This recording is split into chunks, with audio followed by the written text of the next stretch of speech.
I'm R. Sucharita, Government Degree College, Khairatabad, Hyderabad, Department of English. So, hearty welcome to the students of BA, BSc, BCom, first year, second semester. So, today we are going to do stanzas written in dejection near Naples. Stanzas written in dejection near Naples. So this poem it is written by Percy Bysshe Shelley. So he is Percy Bysshe Shelley. You can see on the slide. He is Percy Bysshe Shelley. So first we are going to do the pre-reading activity.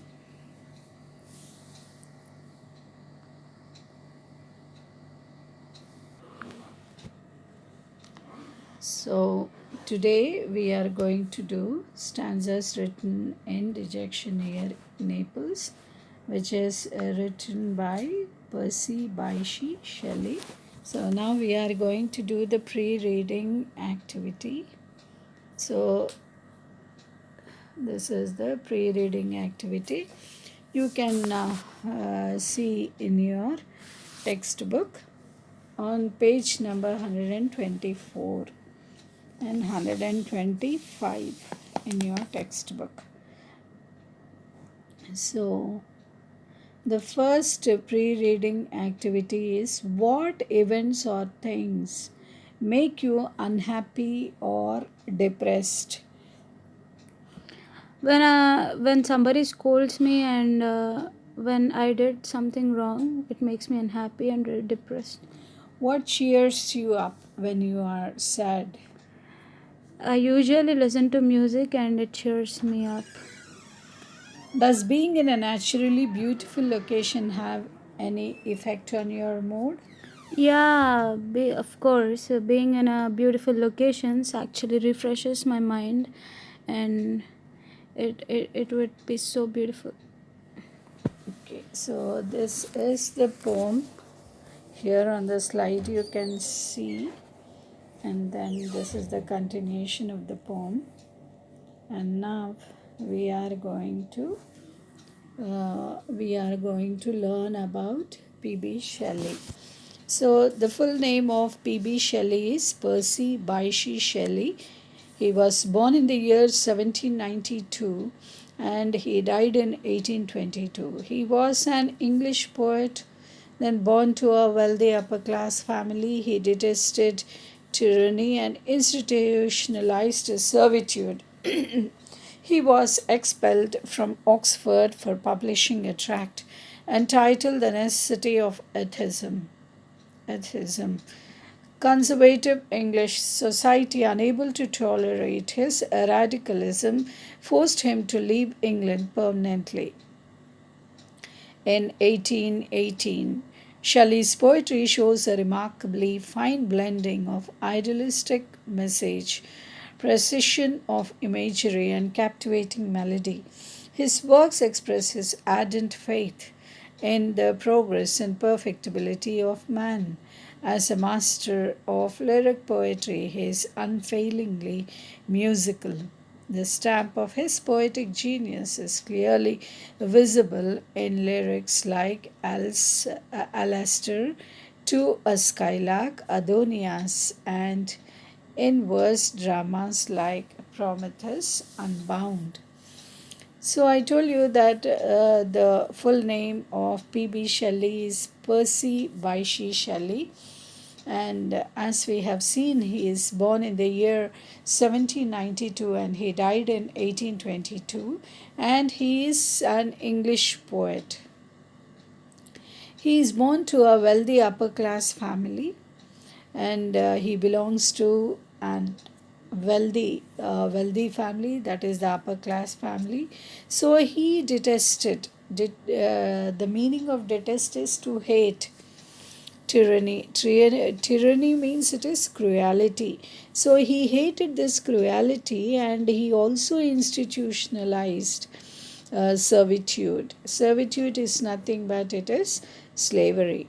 Okay, so both these he detested. That is, he hated tyranny and institutionalized servitude.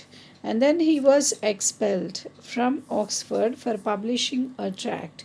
He was expelled. Expelled means he was forced to leave from Oxford for publishing. So he published a tract which is entitled The Necessity of Atheism. You know what is atheism, isn't it? So the people who do not believe in God or gods are called as atheists. So the when he published this tract, that is the necessity of atheism, he was expelled from Oxford. So conservative English society unable to tolerate his radicalism. He was a radical. So the conservative English society too, they were unable to tolerate his radicalism, and hence he was forced to leave England permanently. So he has to leave England permanently, that is in the year 1818. So Shelley's poetry shows a remarkably fine blending of idealistic message. So Shelley's poems, when we see, what do we find? We find that there is fine blending, and that fine blending really it shows a remarkable fine blending of the idealistic message. It's an exemplary message, precision of imagery, and the imagery is quite precision means it is very clear and exact, and you can find the captivating melody. So these are the essence of Shelley's poetry.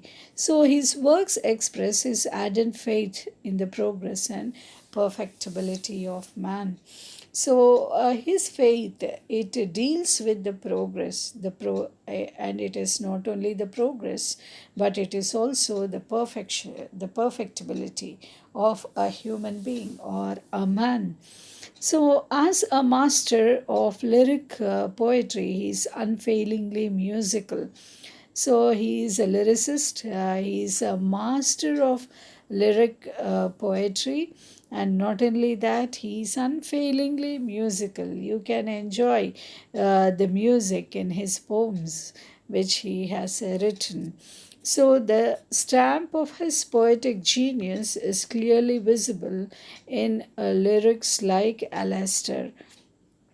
So the stamp of his everybody knows, and that he is a poetic genius.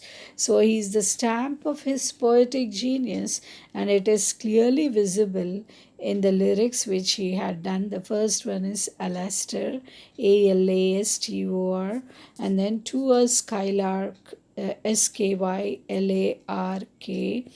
and then Adonias, Adonais, and in words dramas like Prometheus Unbound. So all these are the poetry he had written, at least mentioned two in your introduction. And on page number 26, the present poem was written when Shelley and his wife Mary visited Naples during winter from November 1818 to February 1819, when the climate was pleasantly warm. It is a description of the way that the poet felt at the time of its composition. The title states that he was writing these stanzas in a state of dejection. However, the poem does not state the reason for his melancholy mood, although this poem begins with beautiful, uplifting descriptions of nature. It ends on a rather sorrow filled note. Shelley is able to see the beauty of nature, is able to describe it with love and vigor. And when it comes to his own life, he is unable to find even a glimmer of hope. So the present poem, it was written with Shelley and his wife Mary. So you can see his wife. So this is Mary. Okay. So this is Mary Shelley. Okay. So this present poem, it was written when Shelley and his wife Mary, when they visited this Naples during winter. So they visited Naples, that is especially in winter, from November 1818 to February 1819. So you can see this the city which is called as Naples. So it is such a lovely and beautiful city you can see here. And during winter from November 1818 to February 1819, when the climate was pleasantly warm. So when the you can imagine from November to February how the climate will be. So when it was pleasantly warm, both of them, that is P.B. Shelley and his wife Mary, they visited Naples. And then it is a description of the way that the poet felt at the time of its composition. And this is a description when the poet felt at the time of when he was composing this poem, how did he feel? So that is the description that he had described in this poem. So the title states that he was writing these stanzas in a state of dejection. So the title, what is the title? The title is Stanzas. The title is Stanzas Written in Dejection near Naples. So dejection. Dejection is nothing but it is state of depression. The state of being depressed or sad or sorrowful. So that is called as dejection. So dejection, when you think of, you have to understand that it is a state of sorrow or depression. So these stanzas he had written in the state of dejection, that is, in a very depressive mood. However, the poem does not state the reason for his melancholy mood. But however, this poem, it will not state the reason for his melancholy. Melancholy is also sadness. It is not the reason of his sad mood. Although this poem begins with beautiful, uplifting descriptions of nature.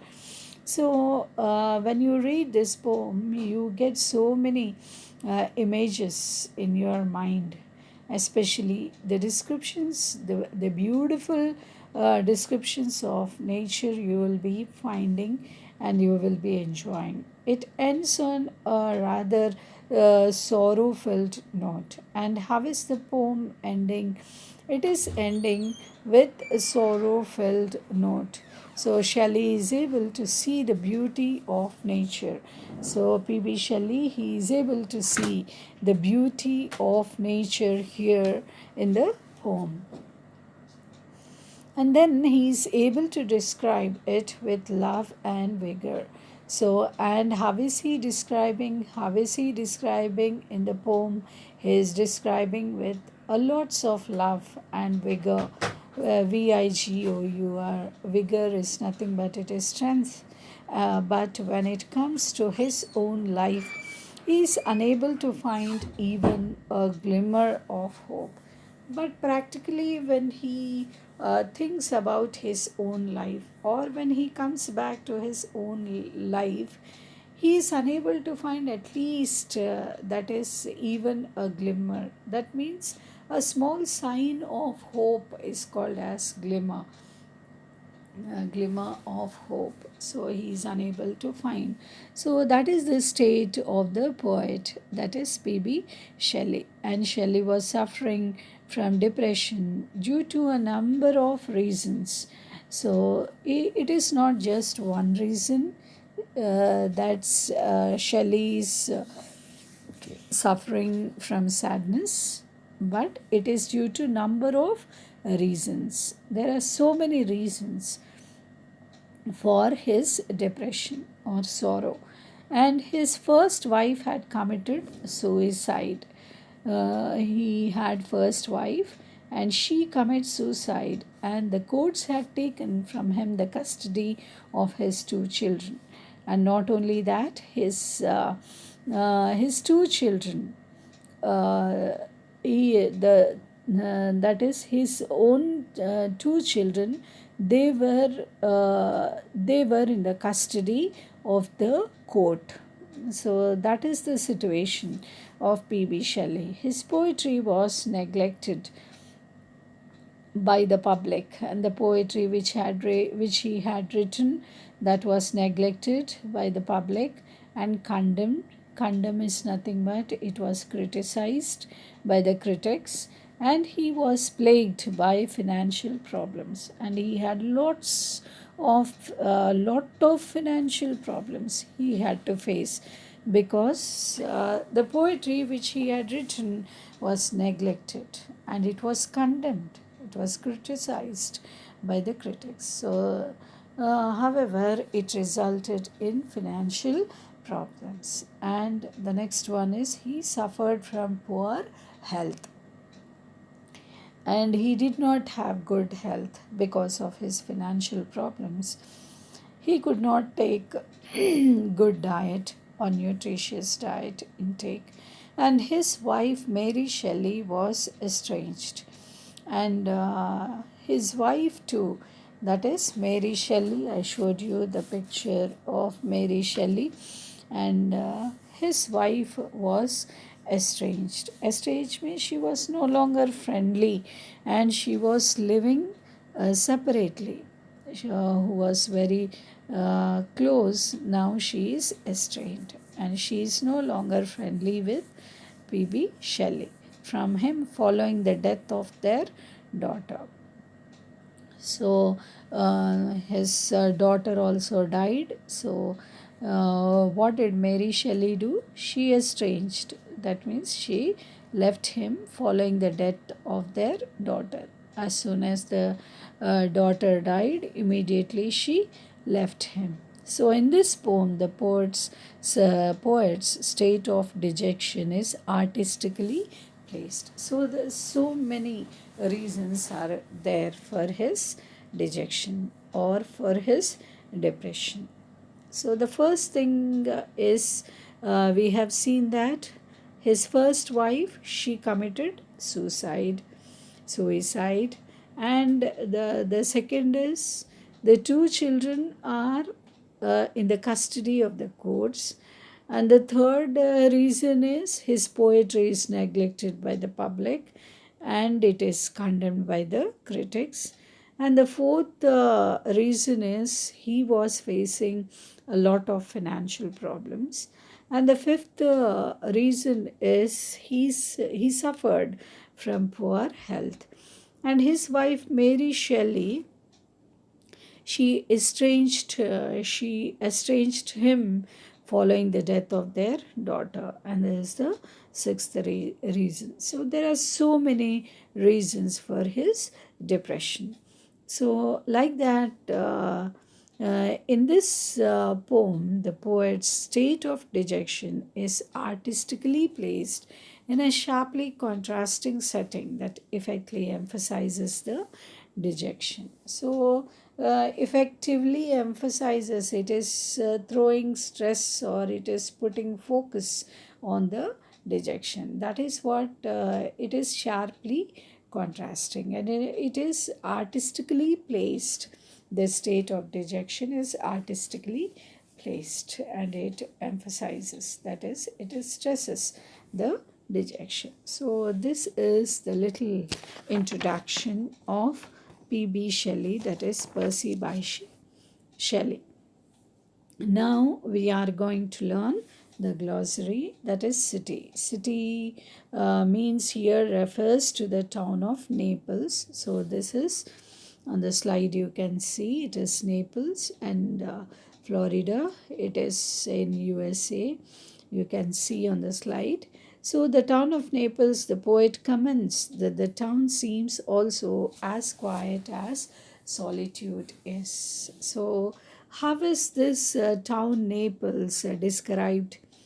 So it is narrated as it's as quiet as solitude when you are very lonely, and when you are very you are the only person living in any place. So that is called as solitude. So this city is like that. Okay, it is not full of noise, it is just the opposite contrasted.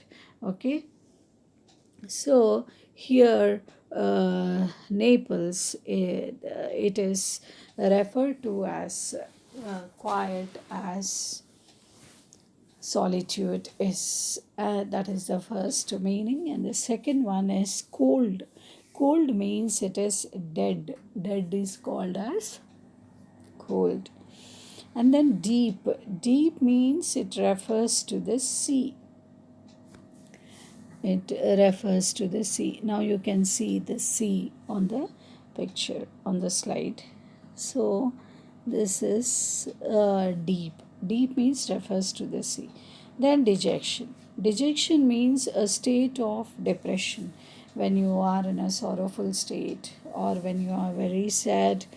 So that is called as dejection. And then despair. Despair means lose hope that a situation will improve. And there is a difference of in these words, that is dejection and despair. So despair is losing hope completely that a situation will improve. That is called as despair. And dissolve. Dissolve means here it is fade away completely, lost. The picture is lost is called as dissolve. Then I see the waves thrown. The waves of the sea seem to dissolve into light when they strike the shore. So you can see so many waves in the sea. Okay, so those waves, the waves of the sea, they seem to dissolve. That means they seem to fade away into light when they strike the shore.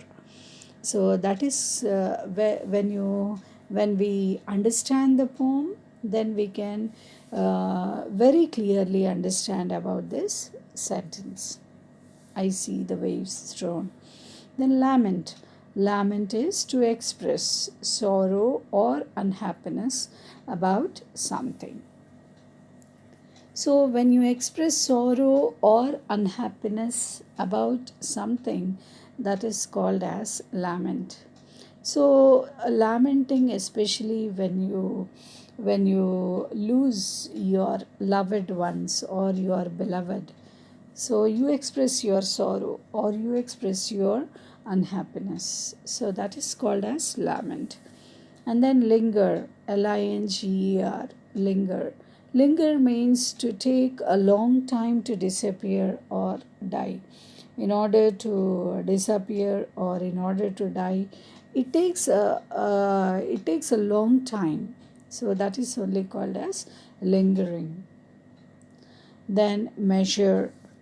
Measured means here it is a regular or a rhythmic. That is called as measured. And then moan, MOAN, moan. Moan means it is cry, expressing pain or disapproval. So expressing a cry when you a cry which expresses pain. Okay, so when you lose your loved ones, what do? You'll be crying. You'll be crying and you'll be mourning, and that mourning will not leave you just in 1 or 2 days. It takes such a long time, and you'll be expressing your pain or disapproval. That is called as mourning. Mourn. Then monotony. Monotony means boring and repetitive. So I'm feeling very boring in this lockdown period, we say. Or when it is repetitive, the same food every day, if we want to take it, or if we are forced to eat the same breakfast every day, we feel monotonous. Okay, it's a monotony. It is so boring and it is so repetitive. So that is called as monotony. That which repeats always is called as monotony. Naples. Naples is a port and tourist center in southwestern Italy. So here you can see the port on the slide. So this Naples, it is a port and it is also a tourist center, which is situated in southwestern Italy. It is in southwestern Italy. And then the next one is purple noon, color symbolism.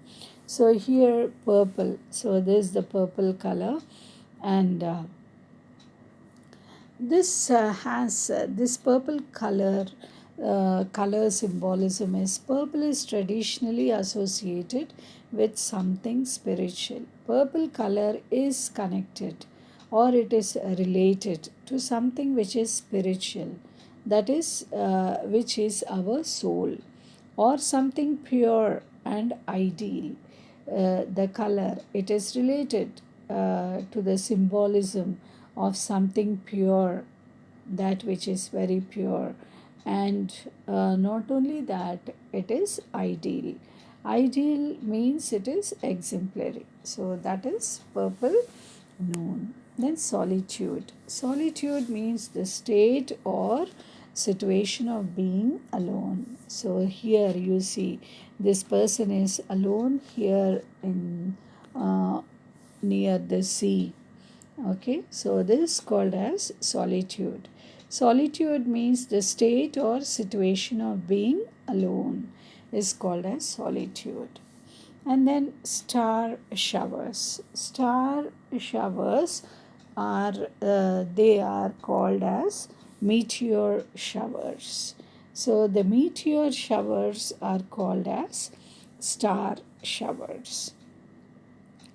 Then steel, STAL, steel. Steel means it is in line 33. The meaning is to move in a quiet, secretive manner. When you are moving very quietly and in a secretive, that nobody should know, it should be a secret, then that is called a secretive manner. To move in a very quiet and secretive manner is called as steal. Okay, that is steal, and it is not stealing others things, or robbing or something like that. But here it is to move in a quiet, secretive manner. Then surpass, SURPASS, surpass. Surpass means to become better or stronger than something. So, when you become better or stronger than something, then that is called as surpass. Then, to me, that cup measure, the poet mourns that his lot in life is different from that of others. So, what does P.B. Shelley do here?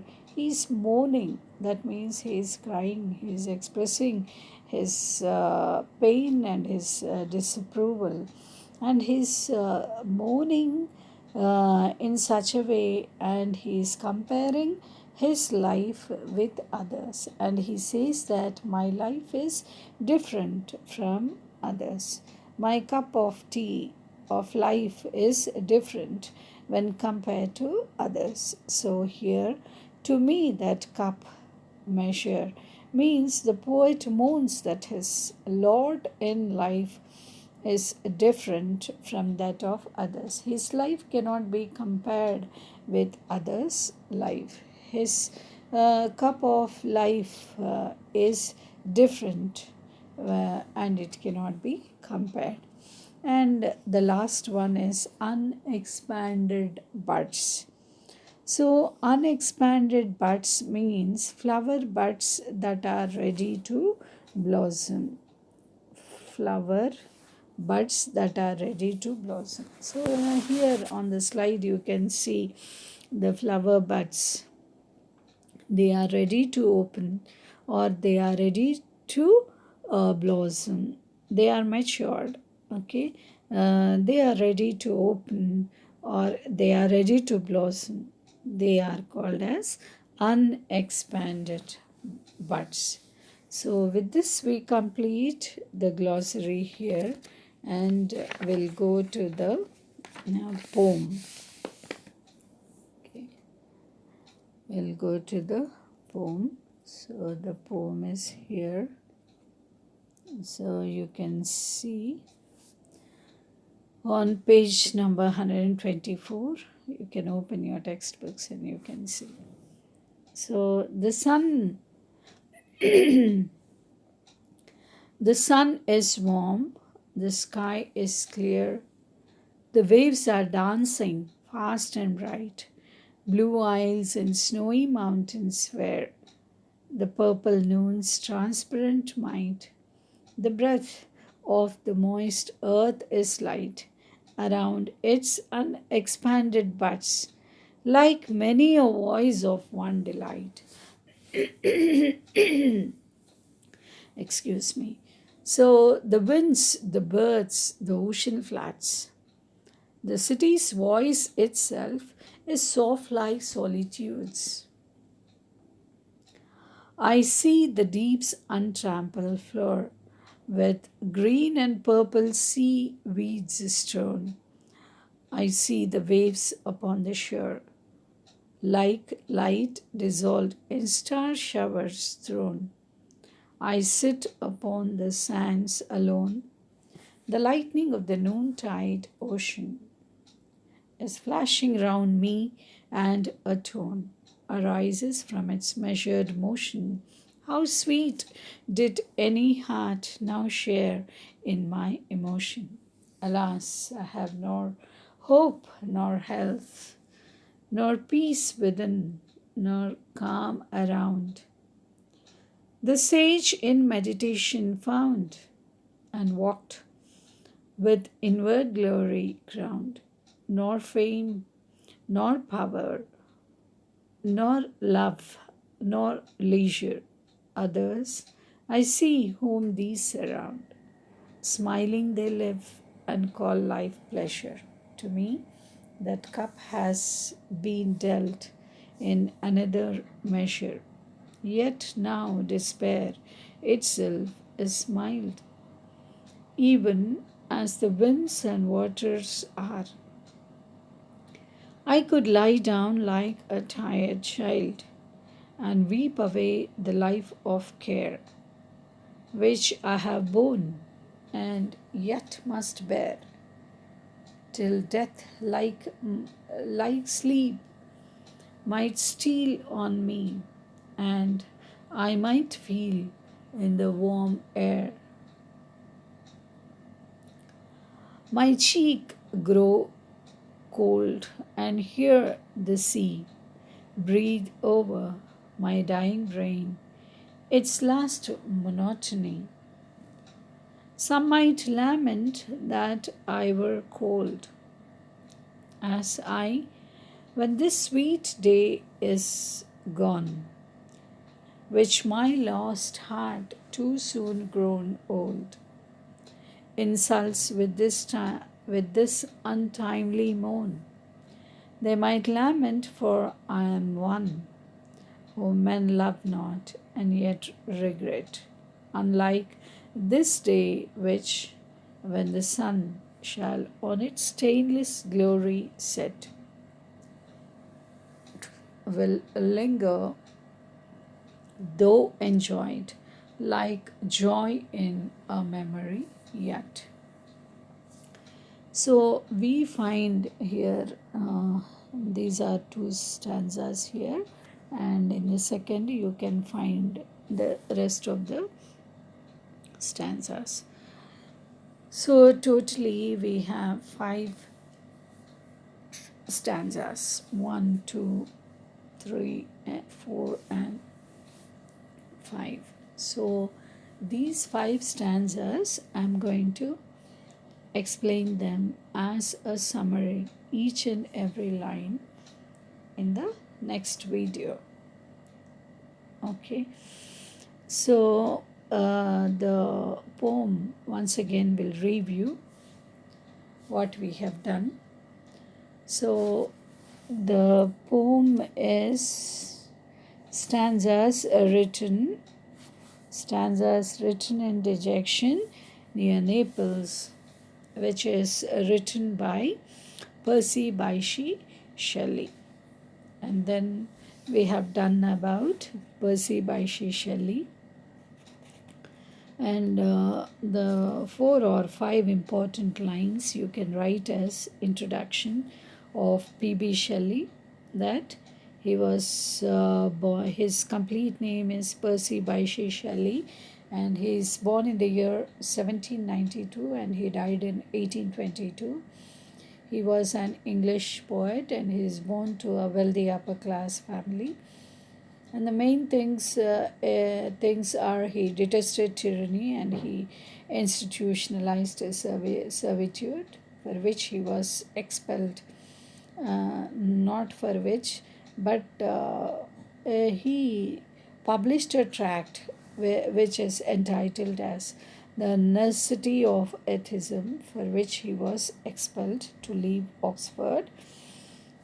And then in his poetry, it shows a remarkable fine blending of idealistic message, precision of imagery, and captivating melody.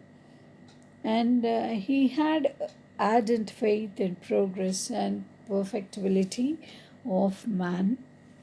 And his main, he is the stamp of his poetic genius, and the works which he had done, the two main works of that is visible in lyrics like Alastair, To a Skylark, Adonias, etc.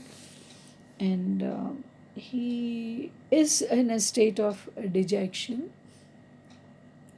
He is in a state of dejection because he has so many reasons for his depression. So his first wife Mary, uh, his first wife Mary,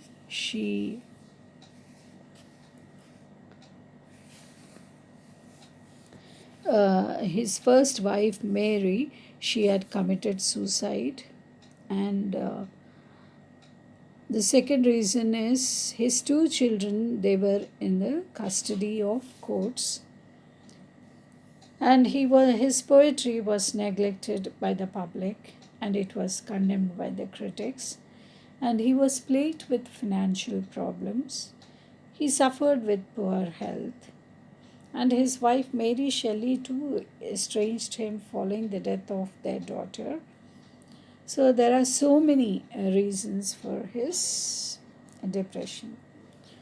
So this poem he writes along with his wife Mary when he visited Naples. So this is P.B. Shelley and his wife Mary Shelley. Okay, so both of them when they visit Naples, that is in winter, November 1818 to February 1819, the climate was pleasant. So he describes this. So this is a beautiful narration of nature. You can enjoy the pictures of nature because they will be engaged in your mind one by one when you read the poem or when you understand the poem. So a very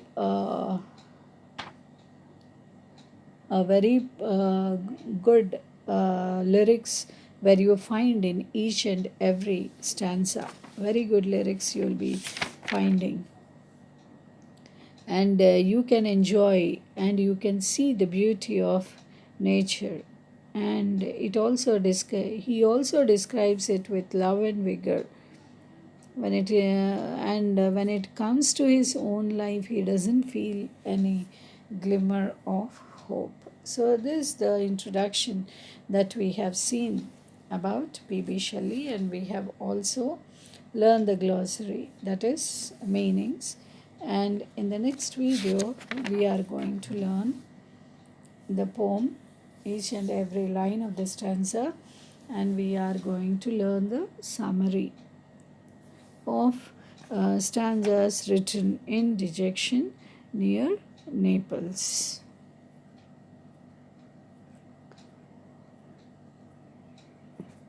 So, thank you.